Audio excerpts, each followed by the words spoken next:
The French fries scattered across the McDonald's floor like fallen soldiers as Marcus Thompson shoved Jasmine Walker against the counter, her uniform soaked with the chocolate milkshake he'd deliberately spilled on her. "Maybe if you worked harder instead of just standing there looking stupid, you'd actually get my order right," he sneered, his varsity jacket gleaming under the fluorescent lights, while his teammates laughed and filmed with their phones. What Marcus didn't know, what none of the jeering crowd at Westfield High's favorite after-school hangout could have imagined, was that the quiet girl they'd been tormenting for months wasn't just another minimum wage worker, but the sole heir to a fast food empire worth $3.2 billion. Jasmine Walker had mastered the art of invisibility long before she arrived at Westfield High School 3 months ago. At 17, she possessed the kind of quiet grace that made people look past her rather than at her, which was exactly how she preferred it. Her mother, Denise Walker, had built an empire from a single McDonald's franchise in Detroit, expanding it to 147 locations across the Midwest. But Jasmine had made a deal with her mother. She wanted to finish high school like a normal teenager, without the weight of her family's wealth following her everywhere. The McDonald's on Maple Street had become her after-school sanctuary. She'd convinced the manager, an old family friend named Robert who knew her true identity, to hire her under strict confidentiality. 3 days a week, she worked the front counter, earning $7.50 an hour just like any other teenager saving for college. The work grounded her, reminded her of her mother's stories about starting from nothing, about understanding every aspect of the business from the ground up. But Marcus Thompson had turned her sanctuary into a battlefield. The 6'2" quarterback ruled Westfield High with the kind of casual cruelty that comes from never facing consequences. His father owned 3 car dealerships in town, and Marcus drove a different luxury car each week just because he could. He'd noticed Jasmine on her first day at school, the new girl who ate lunch alone, who dressed in simple clothes from Target while other girls flaunted designer labels, who worked at McDonald's while his crowd spent their afternoons at the country club. "Look at her," Marcus said that Tuesday afternoon, loud enough for the entire restaurant to hear. "Can't even get a simple order right. This is why some people are meant to serve and others are meant to be served." His girlfriend, Madison Pierce, giggled beside him, her perfectly manicured nails tapping against her iPhone as she recorded every moment. Behind them, Kyle Johnson and Brett Williams, Marcus's loyal shadows since middle school, howled with laughter. Jasmine's hands trembled as she wiped the spilled milkshake from her uniform. The chocolate sauce had splattered across her name tag, obscuring the Jasmine W printed in neat letters. She kept her eyes down, counting silently to 10 in her head, a technique her therapist had taught her for managing the anxiety that had plagued her since her father's death 2 years ago. "I apologize for the mix-up," she said quietly, her voice steady despite the burning humiliation. "I'll remake your order right away." Marcus leaned across the counter, invading her space. "Maybe you should apologize properly. On your knees. Where you belong." The words hit Jasmine like physical blows. Around here, she could feel the shift in the atmosphere. Other customers, adults who should have intervened, suddenly found their phones fascinating. Her co-workers busied themselves with tasks that took them away from the front counter. Even Robert, who usually watched the floor like a hawk, had conveniently disappeared into the back office. This wasn't the first time Marcus had targeted her. It had started small, bumping into her in the hallways, accidentally knocking her books to the floor, making comments about her hair, her clothes. But over the past month, his harassment had escalated. He discovered she worked at McDonald's and had made it his personal mission to humiliate her there, where she couldn't simply walk away. "I asked you a question," Marcus pressed, his blue eyes glinting with malice. "Or are you too stupid to understand English?" Behind him, Madison raised her phone higher, making sure to capture every angle. "This is going to get so many views," she whispered to Kyle, who was already posting to his Instagram story. Jasmine's fingers curled into fists beneath the counter. She thought of her mother, who had faced far worse discrimination while building her empire. Denise Walker had started as a 16-year-old single mother, working 3 jobs to save enough money to buy her first franchise. She'd endured racism, sexism, and classism, turning each slight into fuel for her ambition. Never let them see you break. Her mother always said, but never forget who tried to break you. I'll get your order, Jasmine repeated, forcing herself to turn away. But Marcus wasn't finished. As she moved toward the kitchen, he grabbed a handful of napkins from the dispenser and threw them at her back. Make sure you clean up this mess too. That's what you people are good at, right? The racist implication hung in the air like poison. Several customers gasped. But still, no one moved to help. Jasmine froze, her entire body rigid with suppressed rage. She could feel the weight of everyone's eyes on her, waiting to see what she would do. The smart thing would be to stay quiet, to endure it like she had been doing, but something inside her had finally reached its breaking point. She turned around slowly, meeting Marcus's gaze for the first time. He seemed surprised by the direct eye contact, taking a small step back before catching himself and standing taller. "What's your problem?" she asked, her voice quiet but clear. Marcus laughed, but it sounded forced. My problem? My problem is having to come to this dump and deal with incompetent workers who can't do the simplest job. My problem is that they'll hire anyone these days. Even what? Jasmine interrupted, her voice gaining strength. Go ahead, Marcus. Finish your sentence. Let everyone hear what you really think. The restaurant had gone completely silent. Even the ambient music seemed to fade into the background. Madison lowered her phone slightly, uncertainty flickering across her face. This wasn't part of the script. Jasmine was supposed to cower, to cry, to give them content for their social media feeds. She wasn't supposed to stand up for herself. Marcus's face reddened. You think you're tough now? Wait until I talk to the manager. You'll be out of here so fast. Actually, a voice interrupted from behind the counter. I think it's time for you to leave. Robert emerged from the back office, his expression stern. The 50-year-old manager had worked for the Walker family for 15 years. Starting as a fry cook and working his way up through the ranks, he knew exactly who Jasmine was, and he'd been watching the situation unfold on the security monitors, waiting for the right moment to intervene. Marcus scoffed. You're kicking me out? I'm a paying customer. Your father will be hearing from our corporate office, Robert said calmly. We have a zero-tolerance policy for harassment and discrimination. You and your friends need to leave. Now, this is ridiculous, Madison protested, clutching her designer purse. We're just having fun. It's not our fault she can't take a joke. A joke? Jasmine stepped forward, her fear finally transforming into righteous anger. You think humiliating someone at their job is a joke? You think throwing things at me is funny? You think making racist comments is entertainment? Kyle shifted uncomfortably. We weren't being racist. Yes, you were. An elderly black woman spoke up from a nearby booth. She'd been sitting there the entire time, watching with growing disgust.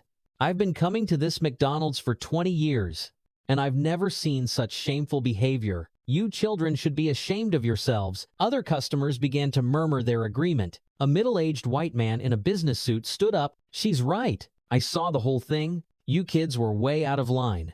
Marcus's confidence began to crack. He wasn't used to adults taking the side of someone like Jasmine. In his world, money and status always won. Whatever, he muttered, grabbing his Letterman jacket. This place is trash anyway. Come on. As they headed for the door, Madison couldn't resist one final shot. Enjoy your minimum wage life, she called over her shoulder. Some of us are actually going places. The door slammed behind them, leaving an uncomfortable silence in their wake. Jasmine stood frozen, adrenaline still coursing through her veins. She could feel the eyes of every customer and employee on her, waiting to see what would happen next. Take a break, Robert said gently, placing a hand on her shoulder. Maria can cover the register. Jasmine nodded, unable to trust her voice. She walked quickly to the break room, closing the door behind her before the tears finally came. They weren't tears of sadness or defeat.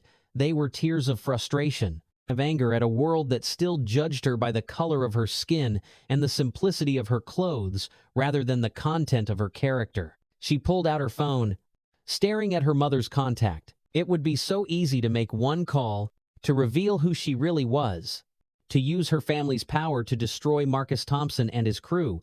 But that would defeat the entire purpose of this experiment. She wanted to earn respect on her own merits, not because of her last name or her bank account. A knock on the door interrupted her thoughts. Jasmine, it's Patricia. Patricia Chen was the shift supervisor, a no-nonsense woman in her 30s who had always treated Jasmine with kindness. She entered the break room and sat down across from Jasmine, her expression sympathetic. "You okay?" Jasmine wiped her eyes. "I'm fine. Just needed a moment." "That was brave. What you did out there. Standing up to him like that." Patricia paused, choosing her words carefully, "But you know he's not going to let this go, right? Marcus Thompson doesn't like being embarrassed." "I know," Jasmine said quietly. She'd already seen the notifications popping up on her phone. The video was spreading through Westfield High's social media network like wildfire. By tomorrow, everyone would have seen it. Robert's filing an incident report. Patricia continued. "We can ban them from the restaurant, but that won't stop them from making your life hell at school." Jasmine nodded. She'd been at Westfield High long enough to understand the social dynamics. Marcus was royalty there, the star quarterback, with college scouts already circling. She was nobody, just the quiet new girl who worked at McDonald's. In the court of high school public opinion, she'd already lost. "Maybe you should talk to your parents," Patricia suggested. "They might be able to help." Jasmine almost laughed at the irony. Her mother could buy Marcus's father's dealerships with her pocket change, but that wasn't the point. "I'll handle it," she said, standing up. "Can I go back to work?" Patricia looked surprised. "You want to finish your shift after all that?" "Yes," Jasmine said firmly. "I'm not giving him the satisfaction of thinking he ran me off." The rest of her shift passed in a blur. Word had spread among the customers about what had happened, and many of them made a point of being extra kind to her. The elderly woman who had spoken up earlier left a $20 tip for a $3 order. A group of construction workers told her to keep her chin up. Even some of her co-workers, who usually kept to themselves, offered words of support. But Jasmine could barely focus on any of it. Her mind was already racing ahead to tomorrow, to facing Marcus and his crew at school. She knew they would retaliate. The only question was how. At 9 o'clock, she clocked out and changed out of her uniform in the bathroom. As she emerged into the parking lot, she saw a familiar figure leaning against a black Audi. "Rough night?" Denise Walker asked, studying her daughter with knowing eyes. Jasmine stopped in her tracks. "Mom, what are you doing here?" "Robert called me." Denise straightened, her designer suit impeccable even after a long day of board meetings. "He thought I should know what happened. I told him not to. He's worried about you." "So am I." Denise opened the passenger door. "Get in. Let's talk." Jasmine slid into the leather seat, the familiar scent of her mother's perfume filling the car. They drove in silence for a few minutes before Denise spoke again. "Do you want to tell me what really happened?" Jasmine recounted the incident, watching her mother's face grow increasingly stern. When she finished, Denise was quiet for a long moment. "You know I could end this with one phone call," she finally said. "I know. His father's dealerships have loans with banks where I sit on the board. His mother's real estate company depends on contracts with businesses I own. I could destroy their entire family without breaking a sweat." "I know," Jasmine repeated. Denise turned to look at her daughter. "But you don't want me to." "No, that's not why I'm doing this. I wanted to see if I could just be normal. Just be myself without the Walker name opening doors or creating barriers. I wanted to know who would see me for me. And now you know," Denise said softly. "Some people will always see your skin color first, your economic status second, and your character last. That's the world we live in. It's not fair." "No, it's not. But fair isn't the hand we were dealt. The question is, what are you going to do with the cards you have?" Jasmine stared out the window at the passing streetlights. "I don't know yet." "Well," Denise said, pulling into their driveway, "when you figure it out, remember that you have more power than you think. You don't need my money or my name to stand tall. You've already proven that tonight." The house was quiet as they entered, the marble floors echoing their footsteps. Jasmine headed for her room, but her mother's voice stopped her. "Jasmine, I'm proud of you. Your father would be too." Jasmine's throat tightened. "Thanks, Mom." In her room, she sat on her bed and opened her laptop. The video was everywhere. Madison had posted it on TikTok with the caption, "When minimum wage workers forget their place." It already had thousands of views and hundreds of comments, most of them mocking Jasmine. Some were openly racist, using coded language and emojis to express what they didn't dare say directly. But scattered among the hate were voices of support. Students she'd never spoken to at Westfield were calling out Marcus's behavior. Some shared their own stories of being bullied by him and his crew. A few even admitted they were ashamed they hadn't done more to stop it. Her phone buzzed with a text from an unknown number. "Hey, this is Aisha from your AP history class. I saw what happened. That was messed up. If you need someone to sit with at lunch tomorrow, you're welcome at our table." Another message followed. "This is David from Bio. Marcus is an ass. Don't let him get to you." And another. "Carmen here. I work at the Starbucks down the street. We've banned Marcus and his friends for similar behavior. You're not alone." Jasmine read through the messages, feeling a warmth spread through her chest. Maybe she had more allies than she'd realized. Maybe standing up to Marcus had given others the courage to speak out too. She closed her laptop and lay back on her bed, staring at the ceiling. Tomorrow would be difficult. Marcus wouldn't let this public humiliation go unanswered. But for the first time since starting at Westfield High, Jasmine didn't feel like running away. She'd found her voice, and she wasn't going to let anyone silence it again. The next morning came too quickly. Jasmine dressed carefully, choosing jeans and a simple black sweater that fit well but didn't scream designer labels. She pulled her hair back into a neat bun and applied minimal makeup. Looking in the mirror, she saw her father's determination in her eyes and her mother's strength in her posture. "You've got this," she told her reflection. The drive to school felt longer than usual. As she pulled into the parking lot in her modest Honda Civic, another part of her normal teenager disguise, could already see clusters of students watching her, whispering behind their hands. The video had done its work. She grabbed her backpack and headed for the main entrance, keeping her head high. The whispers followed her down the hallway, a mixture of curiosity, sympathy, and schadenfreude. "That's her? Can't believe she talked back to Marcus. Did you see Madison's face? She's dead. Socially dead." Jasmine made it to her locker without incident. But as she spun the combination, she noticed something off. The lock had been tampered with, hanging loose. She pulled it off and opened the door, only to jump back as dozens of McDonald's job applications came tumbling out, littering the floor around her feet. Laughter erupted from down the hall. Marcus stood there with his crew, their phones already recording her reaction. "Thought you might need some career guidance," Marcus called out, his voice carrying over the growing crowd of onlookers. "Since you seem to think you're too good for the job you already have." Jasmine knelt down and began gathering the papers. Her movements calm and deliberate. She could feel the heat of dozens of eyes on her, waiting to see if she would break. But her mother had taught her that dignity in the face of humiliation was its own form of power. "Actually," she said, standing up with the papers in her hand, "I appreciate this. McDonald's has excellent advancement opportunities. Did you know that 40% of their executives started as crew members? But I guess someone who's never worked a day in his life wouldn't understand the value of earning your success." The hallway went quiet. Marcus's smirk faltered for just a moment before returning full force. "Earning success? Is that what you call flipping burgers? It's honest work," Jasmine replied, meeting his gaze steadily. "Which is more than you can say about your father's business practices." That wiped the smile off Marcus's face entirely. Everyone knew the rumors about Thompson Automotive, the lawsuits for rolling back odometers, the complaints about financing scams targeting elderly customers. It was an open secret that most people pretended not to know. "You don't know what you're talking about," Marcus said, his voice low and dangerous. "Don't I?"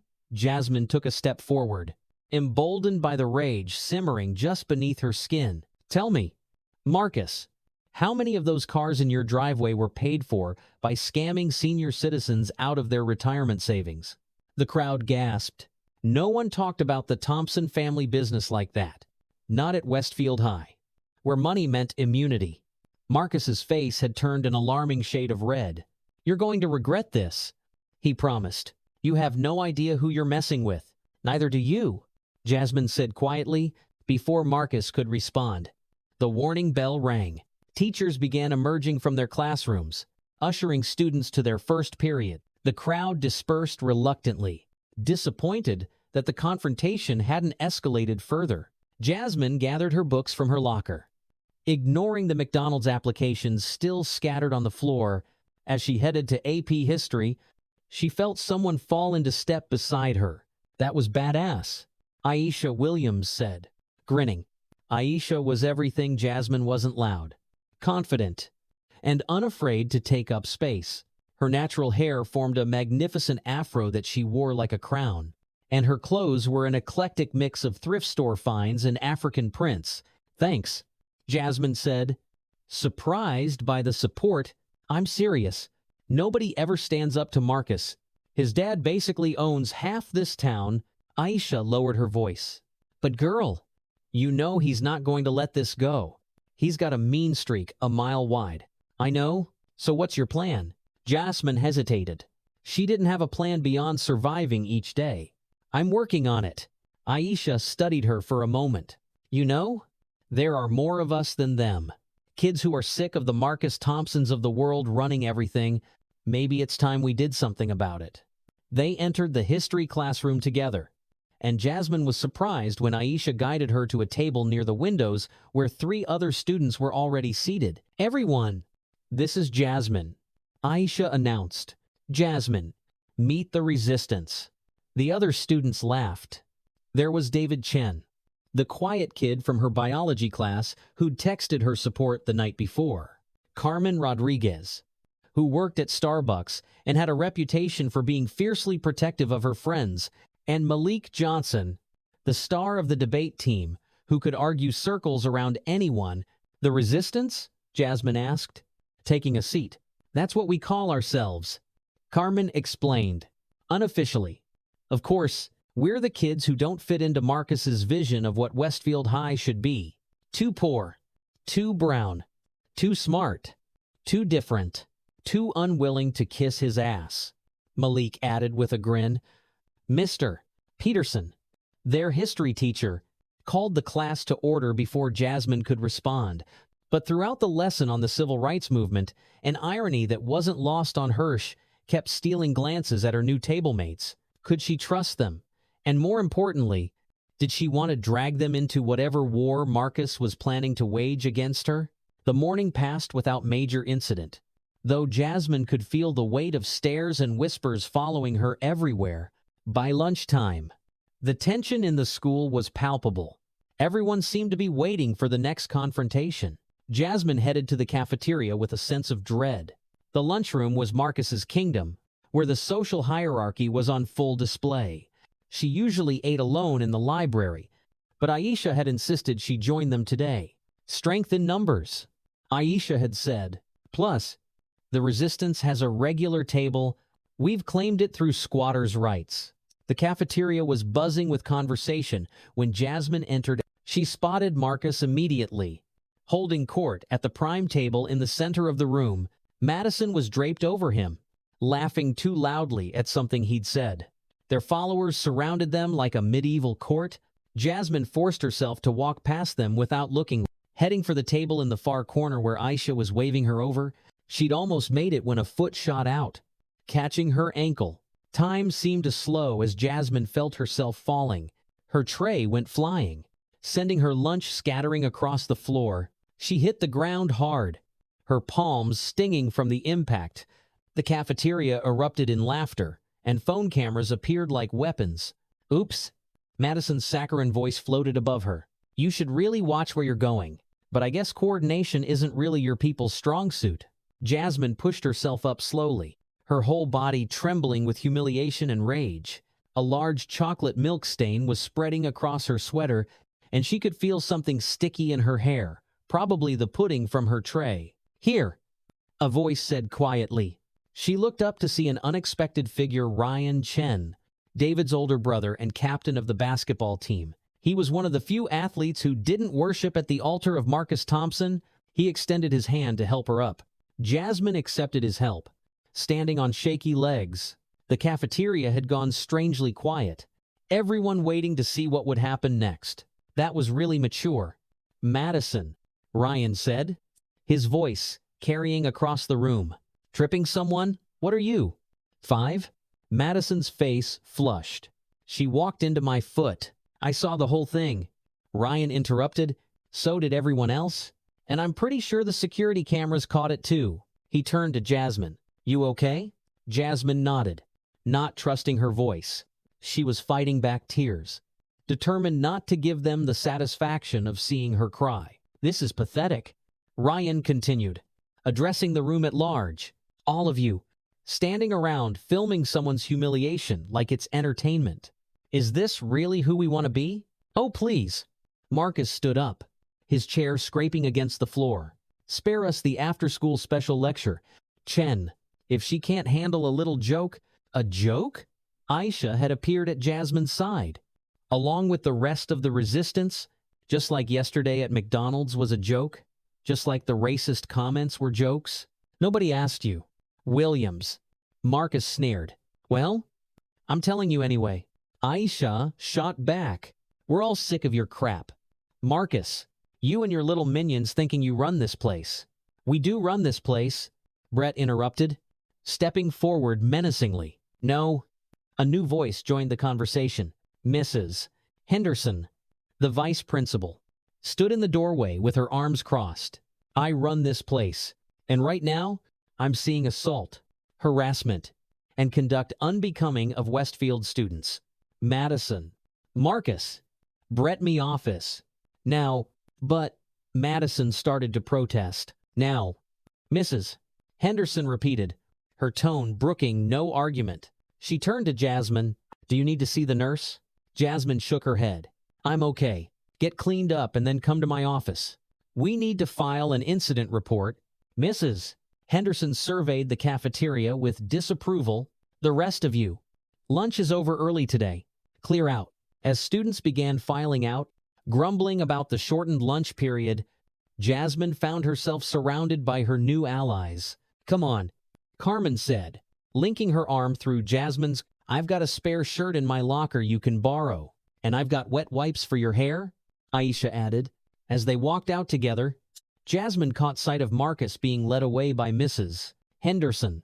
He shot her a look of pure venom over his shoulder, and she knew this was far from over. In the bathroom, as her new friends helped her clean up, Jasmine made a decision. She pulled out her phone and scrolled to a contact she'd never used before. What are you doing? David asked, noticing her serious expression. Calling in reinforcements, Jasmine said, hitting the call button. The phone rang twice before a professional voice answered. Walker Enterprises. Legal Department. How may I direct your call? This is Jasmine Walker, she said clearly, watching her friends' faces register shock at the name. I need to speak with Mr. Harrison about a potential harassment lawsuit. Tell him it's urgent. She hung up and looked at her stunned friends. I think it's time I told you all who I really am. The bathroom fell silent, except for the dripping of a leaky faucet. Aisha was the first to speak, her voice barely above a whisper. Walker? As in Walker Enterprises? As in the Walker family that owns 147 McDonald's franchises across the Midwest. Jasmine finished quietly, among other things. Yes. Carmen's mouth opened and closed like a fish out of water. But you work at McDonald's? For minimum wage, you drive a Honda Civic. You wear clothes from Target? All by choice. Jasmine said, leaning against the sink. I wanted to know what it was like to be normal, to be judged for who I am, not what my family owns. And how's that working out for you? Malik asked, gesturing to her stained clothes. Despite everything, Jasmine laughed. Not great.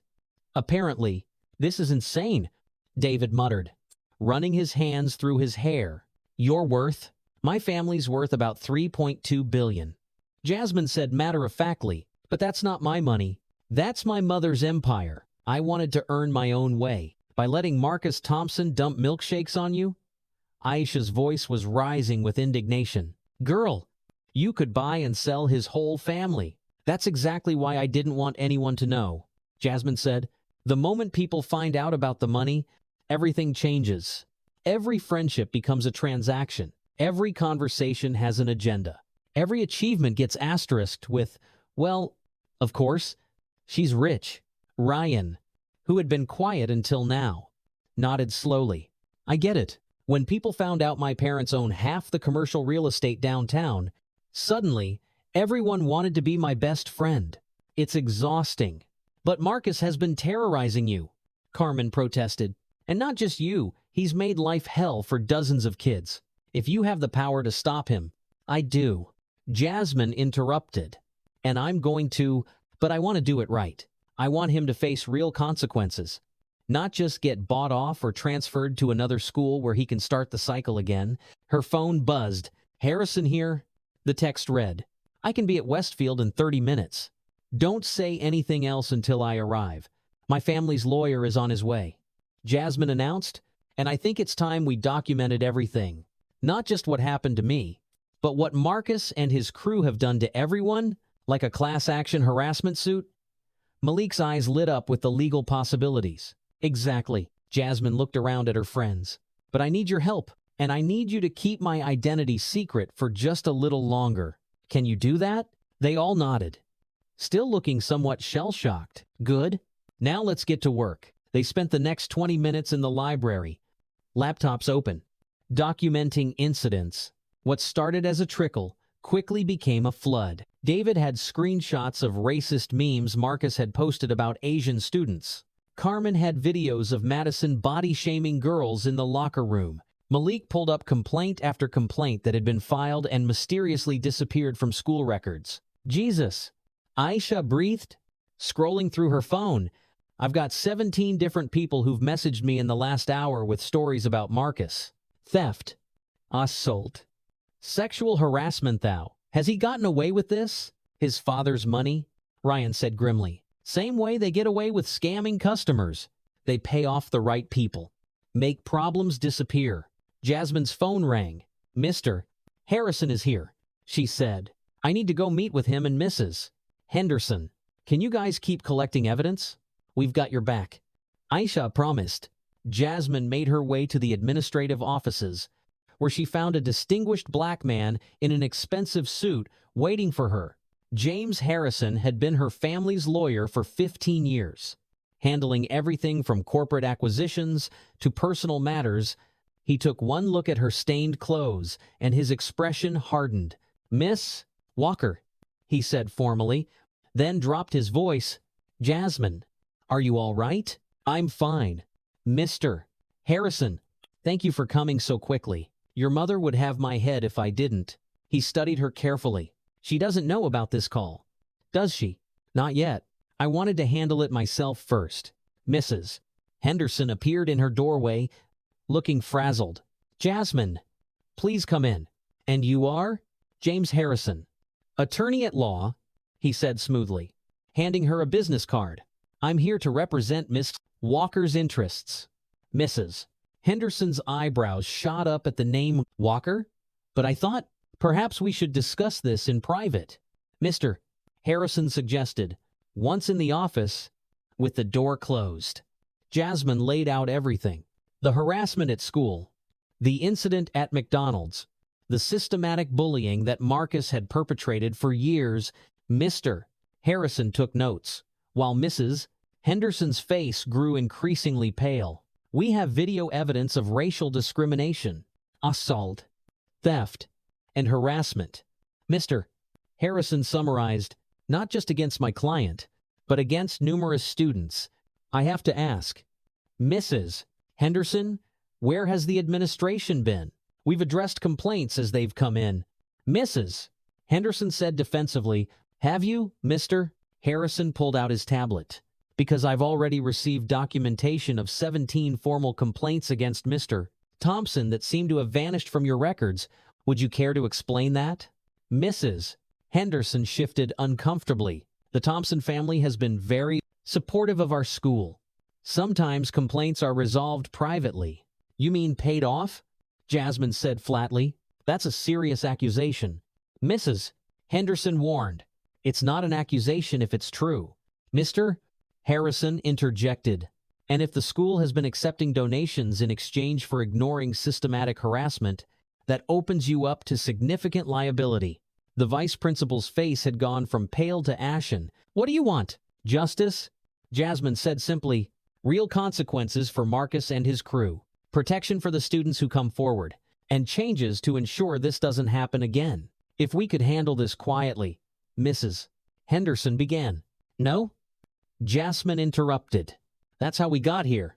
Marcus needs to face public consequences, or he'll never change. Mr. Harrison nodded approvingly. My client is prepared to pursue both criminal and civil charges. However, we'd prefer to see the school take appropriate action first. I need to speak with Principal Morrison. Mrs. Henderson said weakly. You do that? Mr. Harrison said, standing. We'll expect a response by end of day. In the meantime, I trust my client will be safe from any further harassment? Of course. Mrs. Henderson assured them. As they left the office, Mr. Harrison turned to Jasmine. You know your mother is going to find out about this?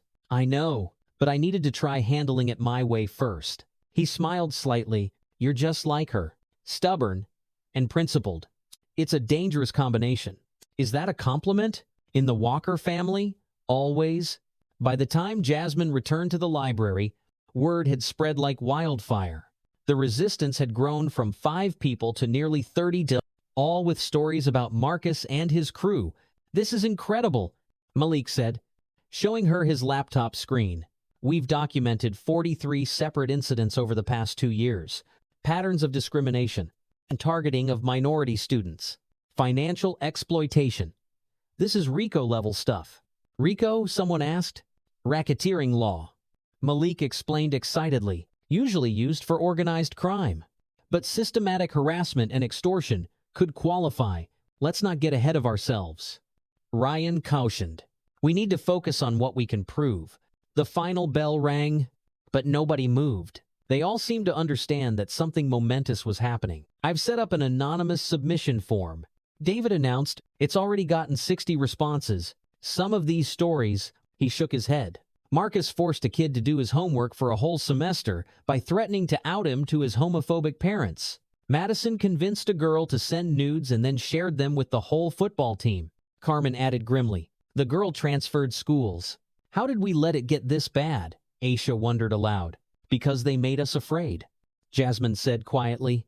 They isolated us. Made us think we were alone. But we're not alone. We never were. Her phone buzzed with a text from her mother. Office. Now. I have to go. Jasmine said. But keep collecting evidence.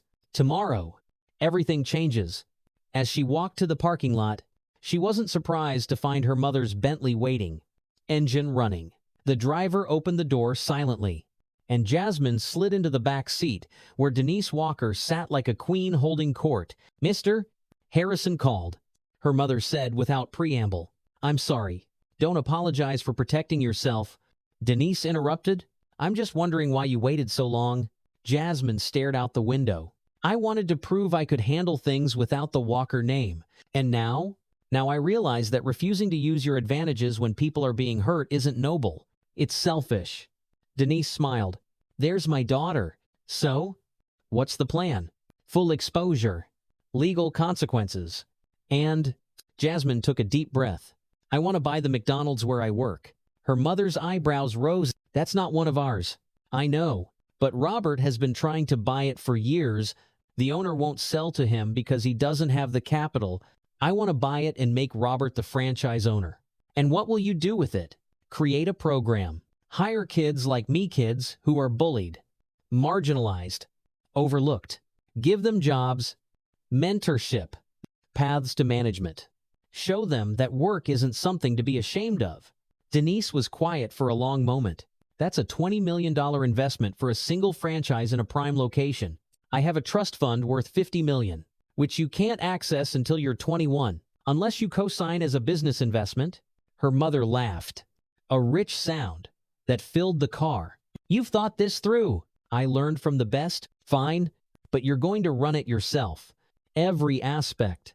Learn what I learned. Deal? That night, Jasmine sat at her computer, crafting a post that would change everything. She uploaded the video from McDonald's, but this time with her own commentary. My name is Jasmine Walker. Yes, that Walker. For 3 months, I've been working at McDonald's for minimum wage, trying to understand what it means to earn respect rather than buy it. What I learned is that some people will never respect those they see as beneath them. Marcus Thompson and his friends didn't just disrespect me. They've terrorized dozens of students who didn't have the power to fight back. That ends now. She attached links to the evidence they'd collected, testimonials from victims, and a simple message.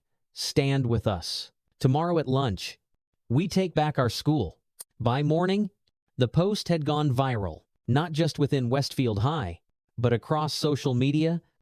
Stand with Jasmine was trending. News outlets were calling for statements. Marcus Thompson's father had hired a PR firm to do damage control, but it was too late. Jasmine arrived at school to find the parking lot packed with news vans. Mrs. Henderson met her at the entrance, looking haggard. Miss Walker, perhaps it would be best if you attended classes remotely today? No, Jasmine said firmly. I'm not hiding anymore. The hallways were electric with tension.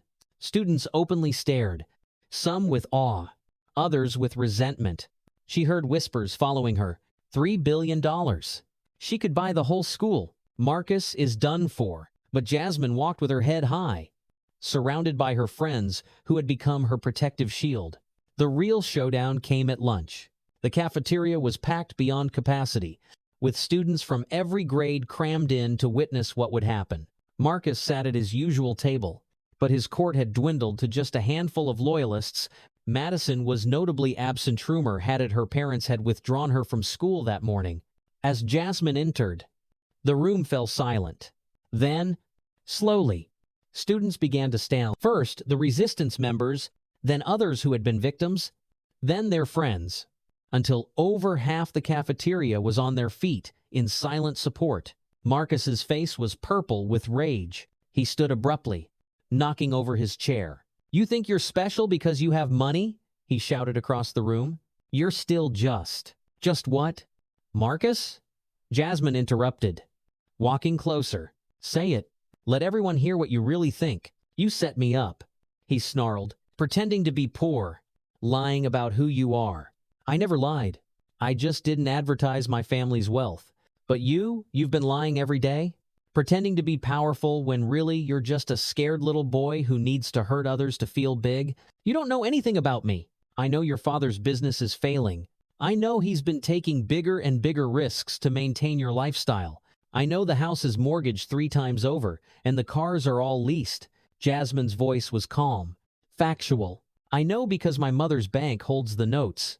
The color drained from Marcus's face. You're lying. Am I? Ask your father why he's been calling my mother's office all morning, begging for a meeting. Marcus lunged forward, but Ryan and several other basketball players stepped between them. It's over. Marcus, Ryan said quietly, you're done here. Principal Morrison's voice boomed over the intercom. Marcus Thompson, Brett Williams, Kyle Johnson, report to my office immediately. As the 3 boys trudged out, Jasmine felt no satisfaction, only relief. It was finally over, but she wasn't done yet. Can I have everyone's attention? She called out. The cafeteria quieted. I know there's been a lot of speculation about my family and our wealth. Yes, it's true. But wealth isn't just about money, it's about power. And power unused is power wasted. She looked around the room, meeting eyes with students who had suffered in silence. Starting next week, the McDonald's on Maple Street will be under new management. We'll be hiring, and we'll be giving priority to students who need a fresh start. We'll offer flexible hours, tuition assistance, and paths to management. Because every job has dignity when it's done with pride. The applause started slowly, then built to a roar. But Jasmine wasn't finished. And for those of you who think working at McDonald's is beneath you, remember this. I'm worth $3 billion. And I chose to work there, not because I had to, but because I wanted to understand what it means to earn every dollar. Maybe you should try it sometime. The next weeks were a whirlwind. Marcus, Brett, and Kyle were expelled after the full extent of their harassment came to light. Criminal charges were filed for assault and cyberbullying. Marcus's father, facing bankruptcy and criminal investigation for his business practices, fled the state. The McDonald's transformation was swift. Robert, now the proud franchise owner, implemented Jasmine's vision with enthusiasm. They hired 15 students in the first month, all kids who had been marginalized or bullied. The restaurant became a safe haven, a place where differences were celebrated and hard work was rewarded. Jasmine still worked shifts. Now, as a manager in training, the difference was that everyone knew who she was and it didn't matter. She'd earned their respect, not through her wealth, but through her courage. 6 months later, at graduation, Jasmine stood as valedictorian. Her speech was simple. We all have power. Some of us have money. Others have talent, influence, or just the courage to speak truth. But power means nothing if we don't use it to lift others. Marcus Thompson had power and used it to tear people down. We have power. Let's use it to build each other up. As she left the stage to thunderous applause, Jasmine caught sight of a familiar face in the crowd. Marcus, looking smaller and humbled, sat in the back row. Their eyes met for a moment, and he nodded slight perhaps. An acknowledgement, perhaps an apology. Jasmine nodded back and walked on. She had an empire to build, one that would create opportunities for kids like her kids who just wanted to be seen for who they were, not what others assumed them to be. The headline in the business section the next day read, "Young Walker heiress revolutionizes fast food employment model," but Jasmine's favorite response was a text from one of her employees, a formerly homeless student who just received his first paycheck. "Thank you for seeing me when everyone else looked away." That, more than any billion-dollar empire, was the legacy she wanted to build on person. One opportunity, one moment of dignity at a time. Years later, the Westfield model had been adopted by McDonald's franchises nationwide. What started as one teenage girl's stand against bullying had evolved into a movement that transformed corporate culture. Fortune 500 companies sent representatives to study how a fast food restaurant had become an incubator for future leaders. Jasmine, now 25 and CEO of Walker Enterprises' newly formed Social Impact Division, kept a photo on her desk from that first day after the confrontation. It showed her surrounded by the original resistance members, all wearing McDonald's uniforms and beaming with pride.